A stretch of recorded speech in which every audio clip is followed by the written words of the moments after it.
Folks at home, welcome back to the Crimson Oak Pond, home of these aggressive tiger bass. And it is bulking season out here at the 5-acre pond, so we're going to be adding 12,000 fish today. And if you followed this series, you know we like to keep this pond stocked full of bait fish so that these tiger bass have an all-you-can-eat buffet. But throughout the years, we'll feed them a variety of different baits, including one of their favorites, these jumbo freshwater prawns.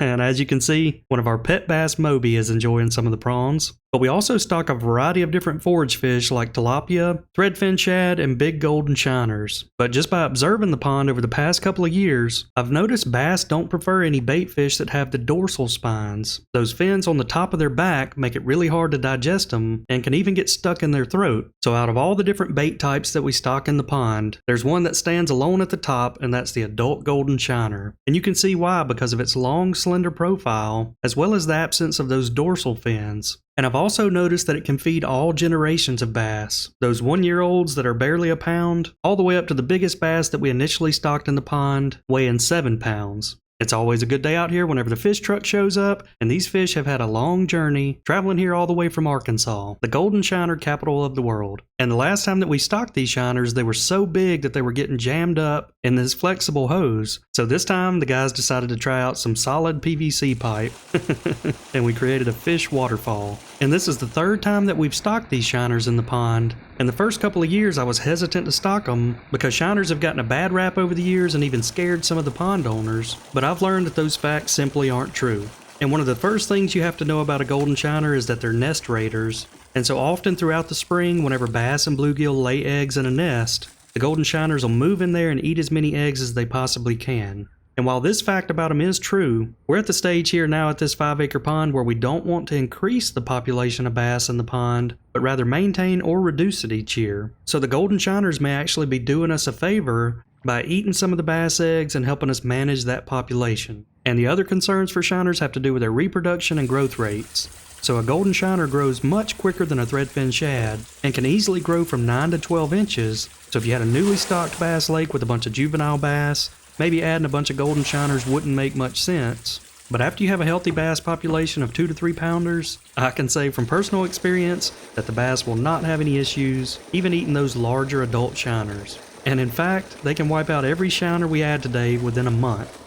So you don't have to worry about them overpopulating your pond, even though a single golden shiner can lay 200,000 eggs. But a really interesting fact about golden shiners is that the big females often only get one reproduction cycle, and it's due to an ovarian parasite that's common in these fish. And it infects the ovaries in a female shiner, usually after they spawn their first time, and by the second year most of the female golden shiners are fully sterile. So the thought was if they grow really big and aren't reproducing, then they're just taking up space in the pond, eating resources and not offering anything in return. So that was one of my concerns when we first added them, but we've proven that to be false in a fully stocked pond with tiger bass, because they have no issues at all with maintaining the shiner population. But some quick facts about a golden shiner: their average lifespan is 3 to 6 years, and their main diet consists of plankton, insects, algae, and aquatic plants. And they have similar characteristics to a threadfin in that they often school up, and you'll see them up there on the surface late in the evening feeding on the plankton. And they also have a special chemical in their skin known as Schreckstoff that, when released, it alerts the other nearby shiners of potential danger. And they're pretty decent at eluding these bass, and we've seen them jump over a foot out of the water. And they're also similar to bass and bluegills in that you can teach them to associate food during certain times of the day. For instance, when the bluegill feeders go off, you'll see the shiners up there feeding on any small little pellets that remain. And you can even catch some of the bigger shiners with the pellets. And another big advantage of adding them this far down south is that they're very heat tolerant and can live in water temperatures up to 100 degrees. So as you all know, the blue heron is one of the stealthiest and best hunters out there. Watch this heron the first time he showed up to the pond after we added the shiners. He's literally going crazy chasing them down the banks of the pond. He completely threw all of his hunting techniques out the window with all of his excitement. But I made sure to fill up a 5-gallon bucket full of the shiners because we couldn't leave out all the fish that live over in Cedar Falls. Alright, time for a quick little feeding. These are much bigger than the shiners we typically feed them, so let's see how they react. And a lot of you have left comments in recent videos asking why we don't just create our own hatchery ponds out here at the farm. Well, we almost did earlier this year. We had the plans laid out that included the dimensions of the ponds, including where they were going to be at just beside the 5-acre pond, and even had the contractor scheduled to start the work. But just like the 5-acre pond, we were going to have to line these hatchery ponds with a clay blanket. And the hardest part about building ponds like this is you have to get the pond contractors on the same schedule as the clay pit haulers, because as you can imagine, it costs money for the pond contractor to have all their equipment sitting out at the farm, and if you can't get the clay excavated out of the pit and hauled over in time, these projects can get expensive quick. So earlier this year we had the pond contractors ready, but the guys over at the clay pit had some issues that delayed them, so the project got pushed back. And then we got tied up finishing up our shop build and moving home locations, so the hatchery ponds got pushed to the back burner, but it's still on our list to do. And I would actually like to have 3 hatchery ponds, a threadfin, a golden shiner, and a freshwater prawn pond. And for the shiner and threadfin ponds, I'd like to put them right beside the 5-acre pond, where I could just open a valve and flush everything down into the pond whenever the bait fish were big enough and ready. Now that's how you know he's eating too many. He's so full he can barely close his gills. So now it's time to get started on our next tech project. And if you guys recall, one of our old projects was installing some antennas so we could track the location and movement of the tiger bass. But for our next project, its primary focus is going to be on water quality. And some of you guys may be familiar with another YouTube pond channel called the Slab Lab, and they're known for growing some giant bluegills, but recently had a complete fish loss where some of their water parameters got in bad shape, which eventually led to a dissolved oxygen crash, which is one of the biggest fears of all pond owners. And they've been experimenting with some buoys that have built-in sensors in them, and this is something that's been on my to-do list for quite a while, and now this just gives me that extra motivation to complete this project before something bad happens with our water quality. But for this project, we're going to be installing multiple sensors throughout the pond, and a lot of people use buoys just to help transmit that data above water back to something that can receive it. Because after all, the goal is to receive and track this data in real time, and even set up alarms so that if any of these parameters get out of range, you'll receive a notification and can fix the issues before they become a major problem. And there's about a dozen different water parameters I'd want to monitor, starting off with one of the most important being dissolved oxygen, because those fish have to have it to survive. But measuring that chlorophyll would also tell us how good our plankton and algae bloom is, and also things like ammonia and organic matter are important to track, and something like a heavy buildup of organic matter, like leaves and things that fall into the pond, can create that muck on the bottom and lead to problems down the road. And measuring the pH and watching those swings throughout the day can tell you a lot about that overall pond health. But the turbidity is also another one I'm interested in that'll tell you the water's clarity, and I'd also like to set up an alarm that goes off every 2 to 3 weeks when it's time to fertilize the pond. And there's also sensors that can detect blue-green algae, which is a terrible algae for fish, animals, and even humans. But some of the sensors are going to be on the surface, others are going to be at the bottom of the pond. But the overall goal is to get all of this data into a spreadsheet and also bring that pit tag data in, as well as the fish catches and relative weights, and use this information to understand what's really going on in the pond. As I've mentioned, we've seen times where the bass's weights have dropped across the board, and I think that by having these sensors, it'll really key us in on what's affecting the fish and their overall health. And then once we eliminate those problems and optimize the water quality, we should see improvements in the weights of the fish and probably even the catch rate, as these happier, healthier fish are probably going to be eaten more often. So one of the things we're probably going to do is set up a PLC or a microcontroller right here on the dock and tie all of these sensors into it. For instance, I've got this water temp sensor from Aquascape that's got a little temperature probe in there, and you can drop it off into the water and pull up their app and measure and even trend the water temperature over time. And you guys can obviously see how much more convenient this is than going out and manually checking a sensor. But the goal is to have one single platform that can receive all of the data so that we can chart it out and look at things over blocks of time. Because once we establish a baseline for a lot of the parameters, it should be pretty easy to see and alarm whenever they get out of range. And the cool part about having a PLC involved is that you can automate certain features, like once the dissolved oxygen starts falling into a low level, we can automatically cut on our volcano pump, which will prevent it from becoming a threat to the fish. But you know, it was about a year ago when I started diving into these water parameters, and I thought, man, if water can impact a fish this much, what could our drinking water be doing to us? And at that time I found that the best way to get pure, clean drinking water was to use a reverse osmosis filter. And it filters out those harmful components and also puts things like minerals back into the water that are good for you.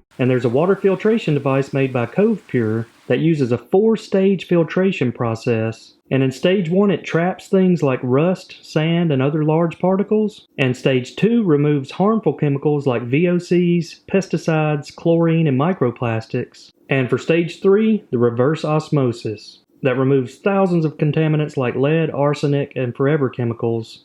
And for the final stage, alkaline. That's where it returns those beneficial minerals like calcium and magnesium to make sure you have balanced, healthy water. And I even had to test it for myself by using water out of the sink and having one glass of regular tap water and a separate glass that came from that same water source but put through the reverse osmosis filter. And the glass on the right is the filtered water and the glass on the left is the tap water. And I use this chemical solution that turns chlorine yellow. And as you can see, Cove Pure completely removed all the chlorine out of the water. But there's several other things I really like about this system. The first is that you can instantly have hot or cold water just by changing the setting. You can also customize the amount of water it dispenses, but the most impressive feature is that it has a built-in sensor that measures the total dissolved solids. So the raw TDS is the amount of solids in the incoming water, and the pure TDS shows the solids in the filtered water. So if you're looking for a holiday gift for your loved ones that they'll actually use and benefit from, I'd highly recommend Cove Pure, and you can check them out by going to covepure.com/BamaBass and get $250 off during their holiday sale. Do me a favor and go check them out, folks.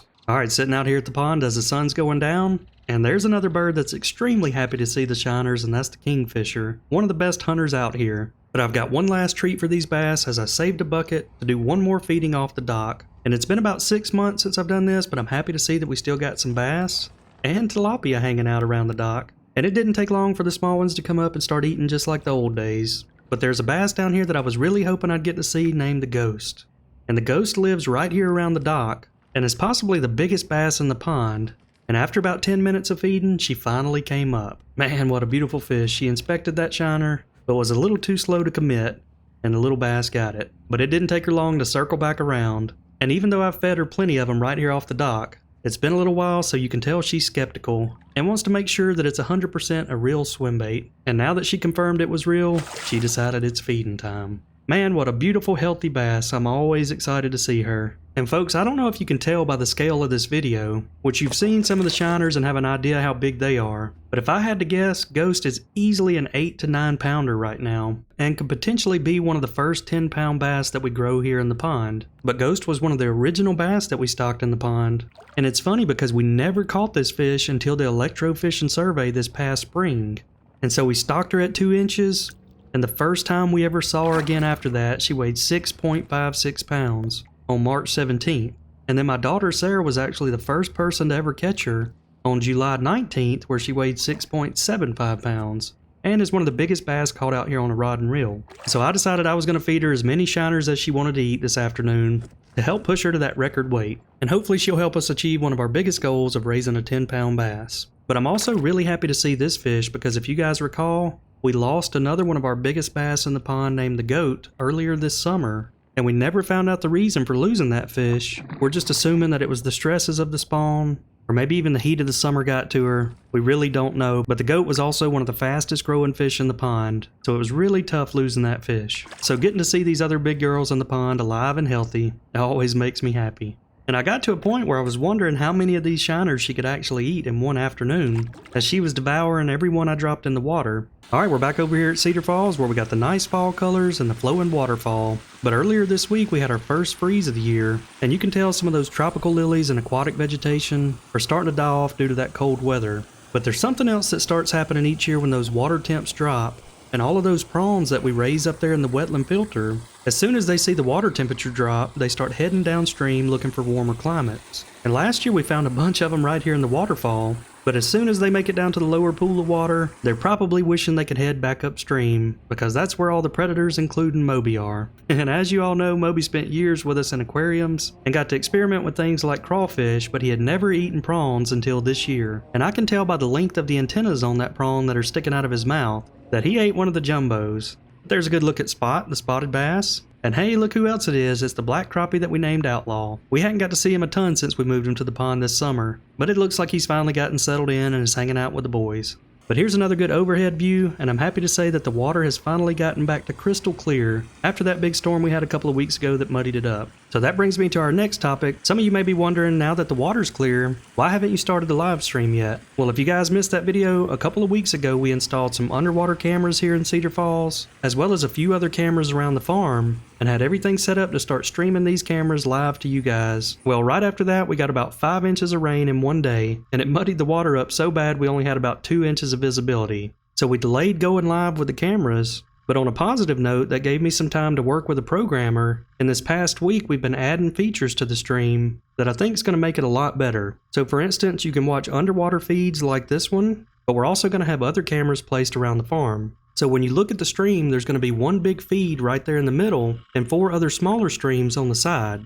And let's just say, for instance, that the main feed or the big screen is one of these underwater cameras, but you see an eagle fly up into the eagle tower in one of the smaller feeds on the right. And since I'm not going to be monitoring the feed 24/7, I wanted to give you guys the ability to swap between the feeds whenever you saw something interesting. So right now the software is going to monitor the comments, and for instance, if it noticed a few comments saying Cam 2, it would swap over to that feed. Well, my question to you guys is, how do you think we should control that? Should it be based on a voting system where each viewer gets a vote and the camera with the most votes is the one that's displayed? Or should we try to find some other way to manage it so that the camera feeds aren't constantly swapping and keeping you guys from seeing the good content?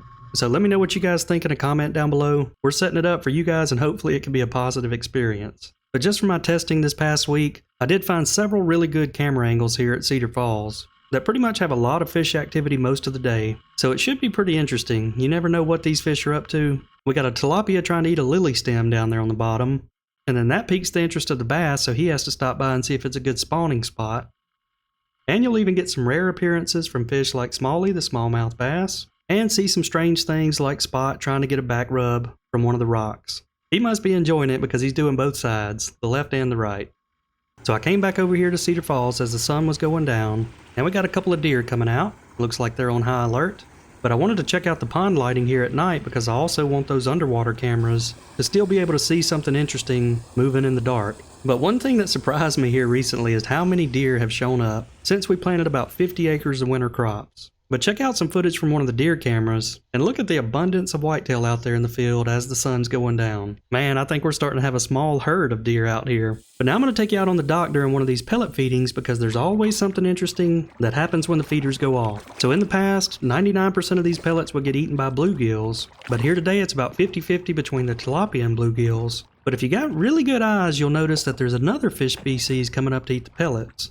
So I had to edit the footage and slow it down just to be 100% sure. And if you thought the mystery fish was a bass, you are correct. That's about a 2-pound tiger bass eating pellets. Something I didn't think I'd see. I've seen some of those smaller 1-year-olds come up and eat the pellets before, but I've gotten to the point where I think that these tiger bass are just so aggressive that anytime they see any other fish eaten, they want in on the action. But talking about hoarding the pellets, these tilapia can knock them down quick. Man, sometimes I can't believe how much things have changed out here. Y'all never would have thought Bama Bass would have been a tilapia farmer, but that's what it looks like right now. But there's another good overhead shot, and when I watch the footage back, I always see one surprise that I didn't notice while filming it. And this time it was a big bass, potentially even ghost, chasing a big bluegill right there at the surface. You can see when I slow it down, that's a full adult-sized bluegill coming up to grab a pellet and narrowly escaping that big bass.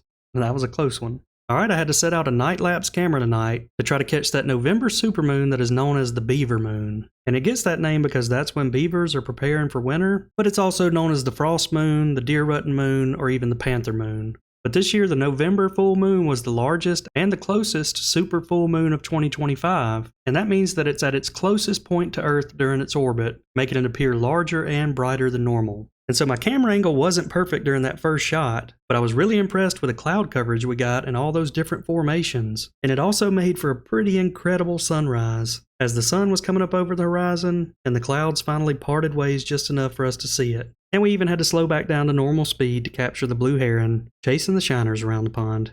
And there were still some pretty incredible looking clouds that continued moving throughout the morning. But the next night I was determined to get a better angle of the beaver moon, and now that I knew where it entered the skyline, I positioned the camera to get the best shot for the longest amount of time. And it started out as a crystal clear night, but we did have some clouds move through, but I'd say that's a pretty good representation of the beaver moon. And folks, I don't know what's happened to our blue herons, but ever since we stocked the golden shiners, I think they're broken. So this heron is out here walking across a field, headed back towards the pond, but blue herons are usually extremely cautious, especially around any kind of human interaction. But we got him hanging out here in the fields, and this guy doesn't seem to mind me being around at all. And I thought that maybe he was just an anomaly, until I started looking out across the winter food plots, and it's not just him. Maybe there's a type of food they hunt out there in the fields. But here's another bird trying to catch a fish, Mr. Osprey. Looks like he came up empty-handed. And we got a little young buck walking through right as the sun's going down. And another young buck coming through. He's thinking about walking out through the pond, but can't quite make up his mind. And here's a little spike trying to figure out where the light's coming from, not knowing that the camera's the source of it, but I think he figured it out. Man, something's really attracting all the young bucks to this part of the pond. They all think about crossing here, but none of them have yet. Maybe that grass is scaring them. Oh, and here's one of our little baby spotted fawns, stopping by to take a sip out of the pond. And I wasn't really sure what was going on here at first. The crow had his head buried down there in the grass, but it turns out he was also just taking a sip of water. And hey, check it out, we finally got a normal blue heron out here, acting like he's supposed to. Things may be back on the right track. And you can even see that heron back there in the background hunting, as another buck takes a sip out of the pond. But anytime we add the shiners to the pond, you'll definitely notice an increase in the bird activity. I think they can easily see those shiners when they're flying over, and most of them stop in to grab a quick snack. And for some reason, the white birds like to hunt with their necks sideways. Might help them see down beneath the water's surface a little better. He finally got one. Now let's see if the heron can also catch one. Oh, he missed. But then he came back and got him on the second approach. Alright, let's see what's happening down at the creek. We got Mr. Pup Dog down there crossing the creek. And the mama and two little ones crossing after all the rain. Luckily the creek's not too deep for them. We got Mr. Raccoon heading into work. And check out this raccoon, he walks kind of funny. I believe he's bow-legged. And hey, with all that rain, we even have the crows down there hunting in the creek. You don't see that too often. But the raccoons always welcome the rain. They like the water, and I think they even hunt a little bit better in it. And there's the mama and little ones again. Oh, and check it out, they've almost lost their spots now. They're growing up. Mr. Raccoon running from something. And a couple nannies eating some vines. And watch this clip as a small group of deers moving through the swamp. And I think a tree falls directly on one of them and it spooks the entire group. And Mr. Peter Cottontail making his rounds.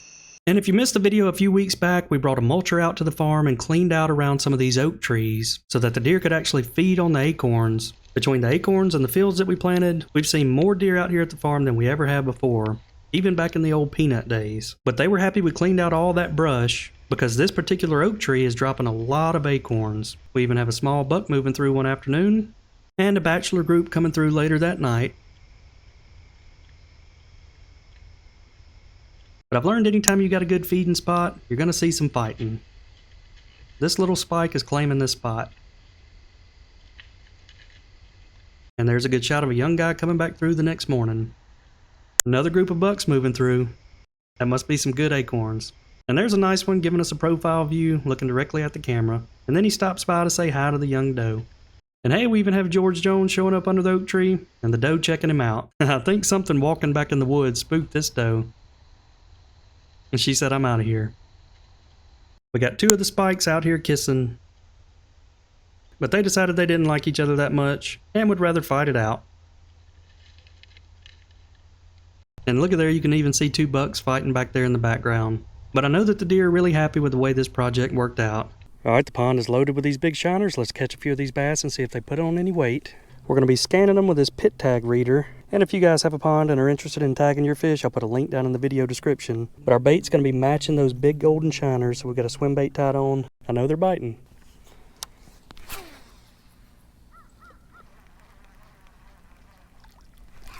Look at there. You see all them shiners run. I'm sitting right up under them. Little belly on them. You can tell they're eating. Alright, this fish has been caught. 570064, weighing in 2.09 pounds. Alright, this fish is named Goliath, and this is what we like to see. So I caught Goliath just over a month ago, and you can see he's gained a little bit of weight since then. We're hoping to see the golden shiners put the weight on him in the next couple of months.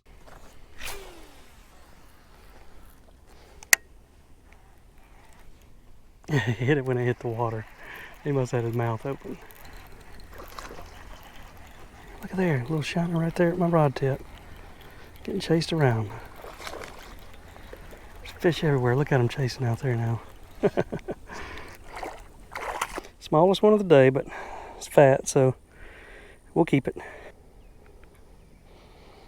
Alright, this fish has not been tagged, so we're going to tag it. And its new tag is going to be 2232326. weighing in at 1.10 pounds. Alright, so this new fish's name is Rip, and almost completely got the list filled out with names you guys left in the last video. The 2 letters remaining are K and N, so leave those fish names in a comment down below for K and N. Got him. Watch that one. Right there off that grass. Another solid fish. He has been caught 5'7", weighing in at 2.31 pounds. And this fish is named Xerxes, and it's been right at a year ago since we caught him. He lives around the dam and will pretty much eat any bait out there.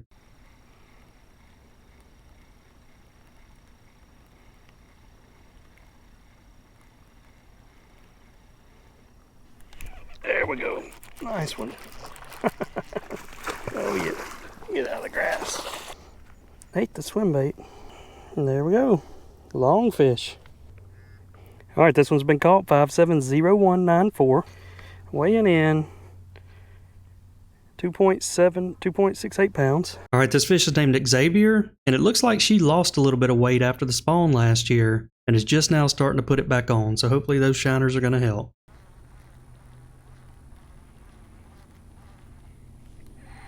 There we go. They're all biting close to the bank today. Another solid fish. Another fish that has not been caught. Decent size. This fish's new tag is going to be 2234210. Weighing in 1.74 pounds.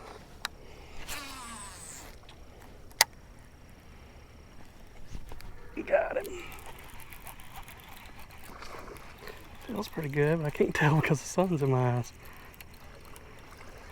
Yeah, it's a good one. Chunky. Alright, this one's been caught 5'6", weighing 2.13 pounds. And this fish is named Cypress. We caught him a couple months ago, and he's also gained a little bit of weight. Down here at the old oak tree, and I love how this winter ryegrass has come up. It's nice and green and lush down here right now. I might put up a camera right there on the deer rope to see who's stopping by to see it. Alright, got the 2 spotted fawns down here. They're pretty much regulars at this point. And we got the whole gang out here now. We got possums, raccoons, and deer. And George Jones the possum chasing the ladies around. And something spooked the little guy. He decided to run back to mama. And on this particular night, the deer, raccoons, and possums are all getting along. But that's not always the case. And man, George Jones has been busy. Look at all the possums hanging around now. The raccoon had to stand up on his back legs. He said, "How many of you guys are out here now?"